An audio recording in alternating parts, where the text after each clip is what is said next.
bagaimana Pancasila sebagai sistem etika. Nah, Pancasila sebagai sistem etika di samping merupakan way of life bangsa Indonesia, juga merupakan struktur pemikiran yang disusun untuk memberikan arahan atau tuntunan kepada setiap warga negara Indonesia dalam bersikap dan bertingkah laku, serta memiliki kemampuan menampilkan sikap spiritualitas dalam kehidupan berbangsa, bernegara, dan bermasyarakat.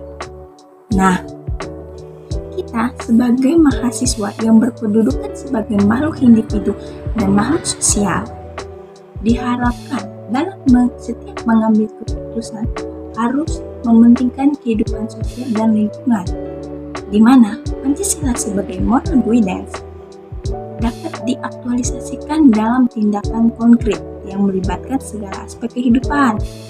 Nah, jika sila-sila Pancasila tadi dapat diaktualisasikan dalam mengambil suatu keputusan, maka kita sebagai mahasiswa dapat mengembangkan karakter yang Pancasilais atau memiliki sikap yang positif seperti jujur, disiplin, tanggung jawab, mandiri, dan lain sebagainya. Nah, kita sebagai mahasiswa harus berkontribusi dalam kehidupan berbangsa dan bernegara.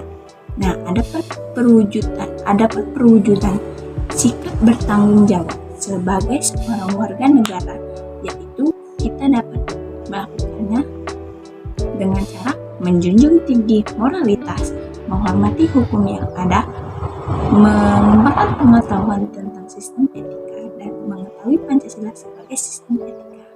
Nah, untuk lebih jelasnya tentang Pancasila sebagai sistem etika, dapat dijelaskan oleh rekan-rekan saya. Sedikit tentang materi menelusuri konsep urgensi Pancasila sebagai sistem etika. Yang pertama, konsep Pancasila sebagai sistem etika. Sedikit yang bisa saya jelaskan tentang pengertian etika.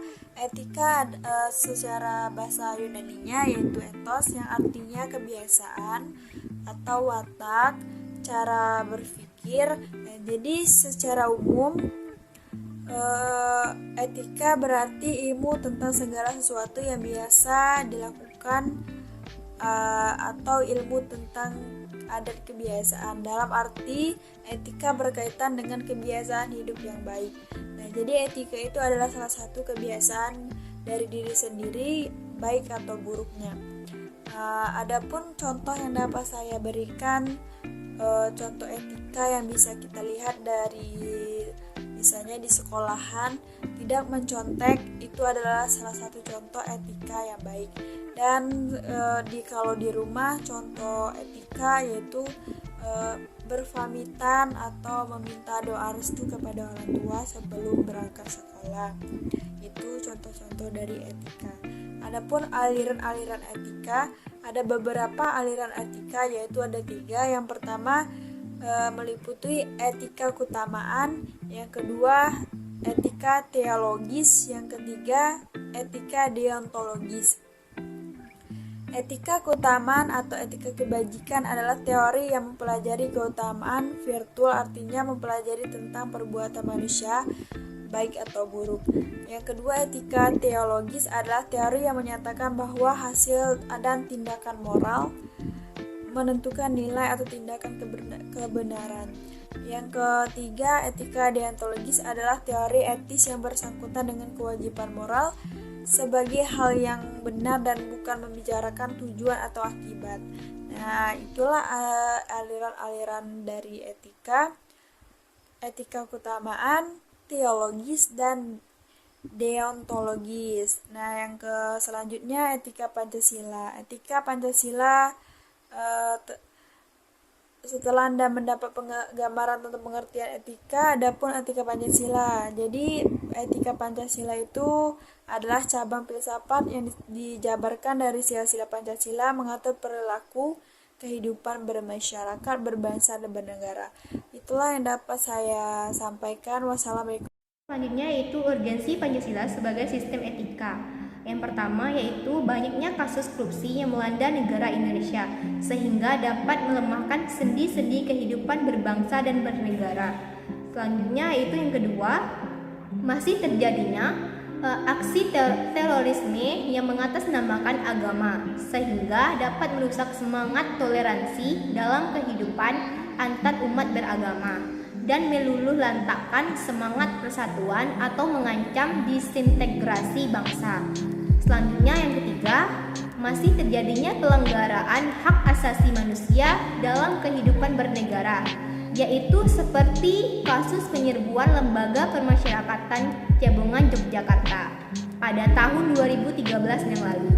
Selanjutnya yang keempat, kesenjangan antara kelompok masyarakat kaya dan miskin masih menandai kehidupan masyarakat Indonesia. Selanjutnya yang kelima, ketidakadilan hukum yang masih mewarnai proses peradilan di Indonesia, yaitu seperti putusan bebas bersyarat atas pengedar narkoba asal Australia. Yang terakhir yaitu banyaknya orang kaya yang tidak bersedia membayar pajak dengan benar, seperti kasus penggelapan pajak oleh perusahaan, kasus penama favor yang menghindari atau mengurangi pembayaran pajak. Kesemuaannya itu memperlihatkan betapa pentingnya dan mendesaknya peran dan kedudukan Pancasila sebagai sistem etika, karena dapat menjadi tuntunan atau sebagai landing principle bagi warga negara untuk berperilaku sesuai dengan nilai-nilai Pancasila. Etika Pancasila diperlukan dalam kehidupan bermasyarakat, berbangsa, dan bernegara sebab berisikan tuntunan nilai-nilai moral yang hidup. Namun, diperlukan juga kajian kritis rasional terhadap nilai-nilai moral yang hidup tersebut agar tidak terjebak dalam pandangan yang bersifat mitos. Berikut beberapa alasan mengapa Pancasila sebagai sistem etika diperlukan dalam penyelenggaraan kehidupan bernegara di Indonesia, meliputi hal-hal sebagai berikut. Yang pertama adalah dekadensi moral yang melanda di kehidupan masyarakat.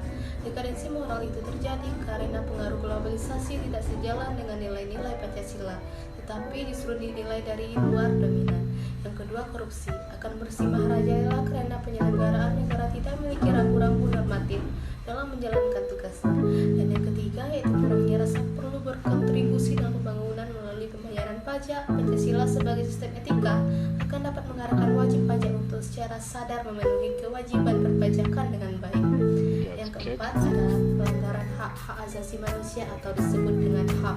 Dalam kehidupan bernegara Indonesia, kasus-kasus pelanggaran HAM yang dilaporkan berbagai media seperti penganiayaan terhadap pembantu rumah tangga, penelantaran anak-anak yatim oleh pihak yang seharusnya melindungi kekerasan dalam rumah tangga, dan lain-lain. Sumber historis tentang Pancasila sebagai sistem etika. Pada zaman Orde Lama, Pancasila sebagai sistem etika masih berbentuk sebagai filosofis Grundslag atau Weltanschauung. Artinya nilai-nilai Pancasila belum ditegaskan ke dalam sistem etika, tetapi nilai-nilai moral telah terdapat pandangan hidup masyarakat. Pada zaman Orde Baru, Pancasila sebagai sistem etika disosialisasikan melalui penataran P4 dan diinstitusionalkan dalam wadah BP7. Ada banyak butir Pancasila yang dijabarkan dalam kelima Pancasila. Sila pertama, cara pengamalannya itu percaya dan takwa kepada Tuhan Yang Maha Esa sesuai dengan agama dan kepercayaannya masing-masing. Yang kedua, sila kedua, cara pengamalannya yaitu menjunjung tinggi nilai kemanusiaan. Sila ketiga, cara pengamalannya itu dengan cara cinta tanah air dan bangsa. Sila keempat, cara pengamalannya dengan mengutamakan musyawarah dalam mengambil keputusan untuk kepentingan bersama. Sila kelima, cara pengamalannya dengan bersikap adil. Pada era reformasi, Pancasila sebagai sistem etika tenggelam dalam hiruk-pikuk perebutan kekuasaan yang menjurus ke dalam pelanggaran etika politik. Salah satu bentuk pelanggaran etika politik adalah abuse of power, baik oleh penyelenggaraan negara di legislatif, eksklusif maupun yudikatif. Mengenai sumber sosiologis Pancasila. Sumber sosiologis Pancasila sebagai sistem etika dapat dikemukakan dalam kehidupan bermasyarakat berbagai etnik di Indonesia. Misalnya orang Minangkabau dalam hal musyawarah memakai prinsip bulat air oleh pembuluh, bulat kata oleh mufakat. Selanjutnya yaitu sumber politis, yaitu Pancasila sebagai etika terdapat dalam norma-norma dasar Gronom sebagai sumber penyusunan berbagai peraturan perundang-undangan di Indonesia. Dinamika Pancasila sebagai sistem etika. Pancasila sebagai sistem etika adalah cabang filsafat yang dijabarkan dari sila-sila Pancasila untuk mengatur perilaku kehidupan masyarakat, berbangsa, dan bernegara di Indonesia. Adapun dinamika Pancasila sebagai sistem etika yaitu perubahan tatanan kehidupan sosial dan budaya masyarakat, munculnya wibawa kepemerintahan, munculnya konsep ekonomi liberal dan kapitalisme, penegakan hukum yang tidak menjunjung tinggi nilai-nilai keadilan. Dan esensi Pancasila sebagai sistem etika. Yang pertama kita akan membahas tentang esensi Pancasila. Esensi Pancasila tersebut dibagi menjadi 5 bagian. Yang pertama yaitu hakikat sila ketuhanan, di mana sila ini bergantung pada prinsip-prinsip moral. Yang kedua itu sila kemanusiaan, di mana sila ini berpegang kepada tindakan atau prinsip-prinsip masyarakatnya. Yang ketiga yaitu sila persatuan, di mana sila tersebut bergantung pada kesetiaan hidup bersama dalam bermasyarakat, di mana mementingkan kepentingan masyarakat dibandingkan kepentingan individu. Yang keempat yaitu sila kerakyatan, di mana prinsip-prinsip ini berpegang kepada musyawarah mufakat. Yang kelima yaitu hakikat keadilan bagi sosial, di mana sila ini berpegang kepada keadilan rakyat Indonesia yang mementingkan kepentingan masyarakat atau hak asasi manusia. Rangkuman tentang pengertian dan pentingnya Pancasila sebagai sistem etika, yaitu di mana Pancasila ini membentuk suatu etika dari masyarakat, di mana dengan aturan Pancasila masyarakat akan hidup sesuai dengan aturan yang ada. Sekian, terima kasih.